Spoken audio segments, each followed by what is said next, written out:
You wake up one morning, not to the sound of your alarm, not to sunlight peeking through the curtains, but to an unbearable silence inside your own mind. The thoughts are still there, yes, but they feel foreign now. You're not just thinking, you're watching yourself think. There's a second you, hovering just above the first, questioning, dissecting, doubting. Suddenly, you're not just living, you're observing yourself live, and in that moment, something breaks. You go to brush your teeth, but wonder why the ritual even matters. You eat your breakfast, but you're painfully aware that you're just feeding a machine that will decay anyway. You smile at someone on the street, but the gesture feels hollow, an automated response in a performance you've been rehearsing your entire life. When did everything become so artificial? You begin to notice how others seem perfectly content, scrolling endlessly, chasing dopamine in the form of likes, validation, or fleeting moments of pleasure. You envy them, not because they're happy, but because they don't know enough to question their own happiness. And this awareness, this unbearable knowing, it doesn't feel like a gift. It feels like a curse. Is this what it means to be conscious? To carry the burden of seeing through the illusion? To wake up and realize the world is built on stories we've collectively agreed to pretend are real? You try to shake it off, go for a walk, breathe, but even the trees seem like props. Even the sky feels staged, and deep inside, a voice asks, if consciousness is the pinnacle of evolution, why does it feel like a trap? What if the very thing that separates you from animals, from machines, from sleepwalkers, is the one thing keeping you from peace? We worship self-awareness as a sign of intelligence, of enlightenment. But what if it's the reason we suffer most?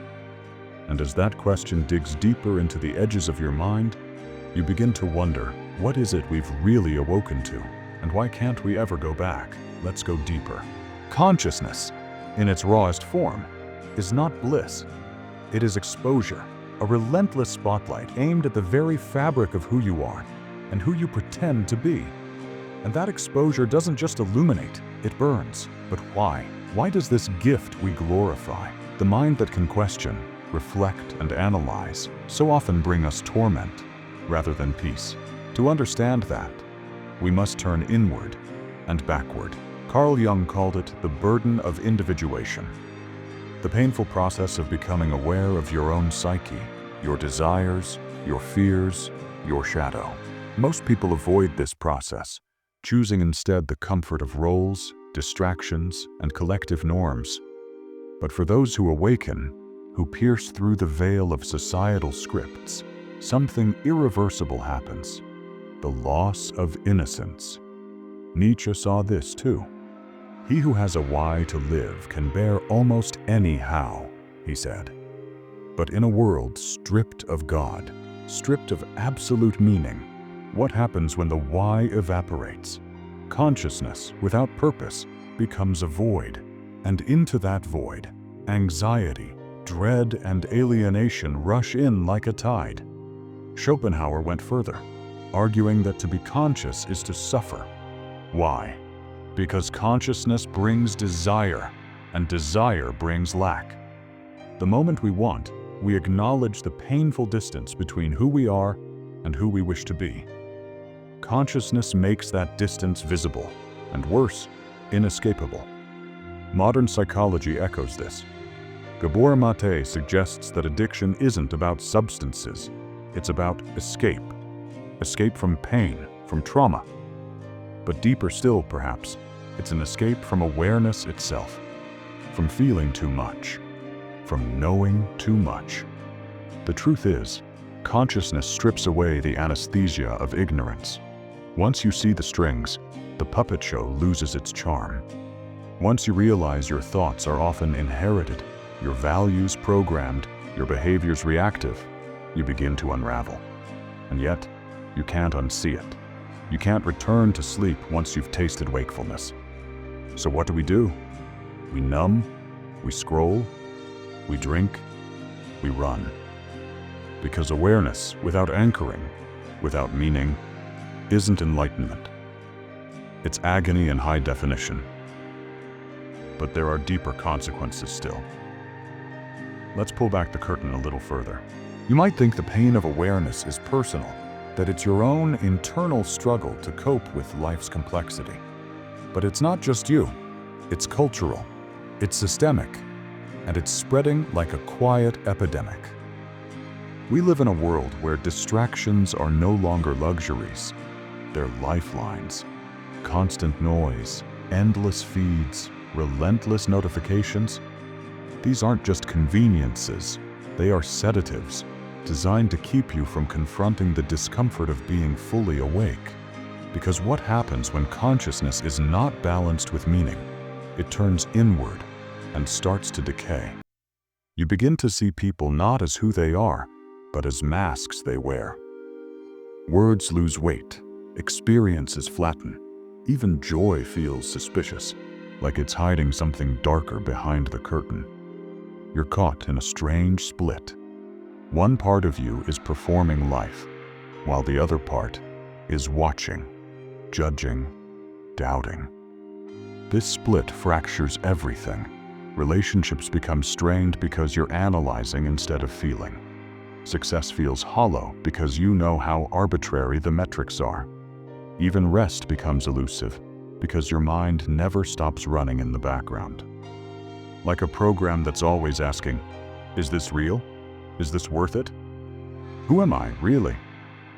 It's no wonder so many people drift into quiet despair, or anxiety disorders, or chronic dissatisfaction. Consciousness, untamed and unaided, becomes a cruel observer, pointing out every illusion, but offering no path to something real. And the worst part? Modern society applauds this decay. It rewards the surface. It sells curated versions of happiness. It tells you to love yourself while simultaneously making you feel like you're not enough. It wants you conscious enough to buy, but not awake enough to question. We're producing minds that are aware, but not grounded. Sensitive, but not resilient. Exposed, but not healed. So we construct facades.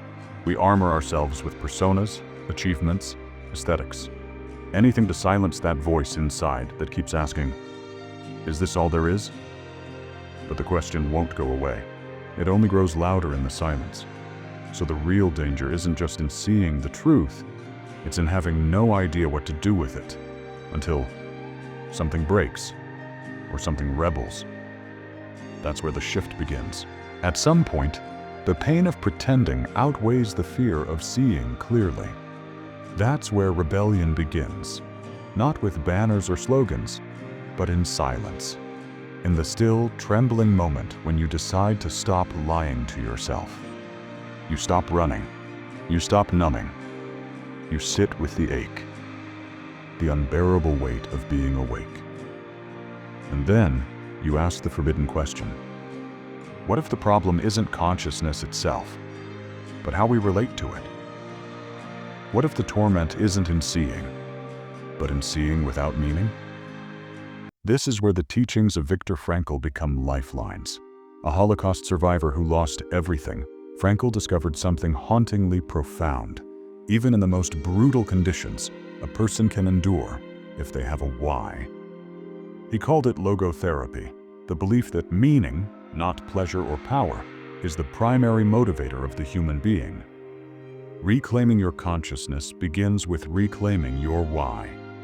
Not the one sold to you by algorithms, not the one printed on vision boards or productivity hacks, but the deep, silent one that whispers to you in moments of solitude. To get there, you must stop consuming and start confronting. Turn inward. Face the chaos. Let it burn away what's false. Shadow work, as Jung called it, is not spiritual decoration. It's war. A psychological rebellion against the polished mask you've mistaken for your identity. You stop asking, how do I fix this? And start asking, what am I being invited to become through this? You begin to build new rituals, not for escape, but for integration. Journaling becomes an act of translation between soul and psyche. Solitude becomes sanctuary. Conversations become sacred. You start choosing presence over performance, depth over display, truth over comfort. And suddenly, consciousness shifts from a curse to a compass. Not because the pain disappears, but because the pain now points somewhere. You stop fearing your mind and start using it. Not as a tormentor, but as a lantern through the dark. This is not easy. It's not instant. But it's the only way out that doesn't lead back into illusion. Because the true revolution isn't external.